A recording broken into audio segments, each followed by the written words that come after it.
The end of the First World War was a sobering moment of reflection for the citizens of the United States. What began as an expeditionary force to end the Great War resulted in the greatest loss of American lives since the Civil War. 52,000 killed, 200,000 wounded, over just 9 months of combat.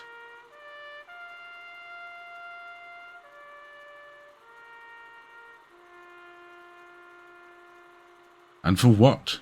Asked the American people. Europe was in tatters, with communist revolutions ripping across the continent. The national debt had soared, taxes had increased, and by 1920 prohibition was in force. Whilst women were given the vote, the oppression of minorities had reached a new nadir, with racial tensions reaching their highest levels in half a century. As if to crown a decade of disillusionment, in October 1929, the stock market crashed, sending the US into the Great Depression. The rest of the world soon followed. Against this backdrop of misery, America First, an isolationist movement, arises. This springs from Warren G. Harding's presidential campaign in 1920, but soon becomes a common slogan of the Ku Klux Klan. When Germany invades Poland on the 1st of September 1939, over 80% of the American public oppose any involvement in a European conflict. The horrors of the trenches loom large in their consciousness.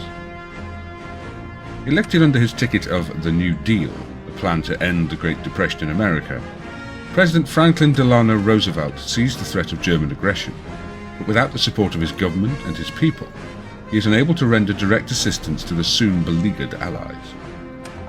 The cash and carry deal fails to halt the collapse of the French army, once considered the most powerful army in Europe. Soon, Britain and her empire stand alone.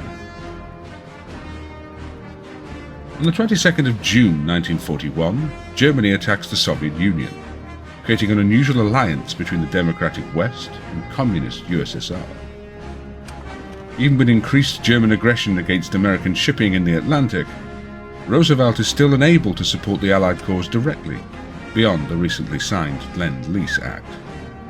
Then comes a crucial turning point. Part of the Entente during the First World War, by the 1930s, Imperial Japan had become a major concern for Britain and America in Asia and the Pacific. US trade embargoes on oil and steel over Japanese war crimes in China threatened to cripple the Japanese economy and war machine.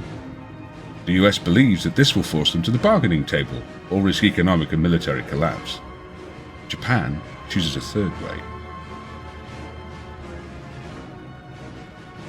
At 0800 hours on the 7th of September 1941, the forces of Imperial Japan attacked the American naval base at Pearl Harbor in Hawaii.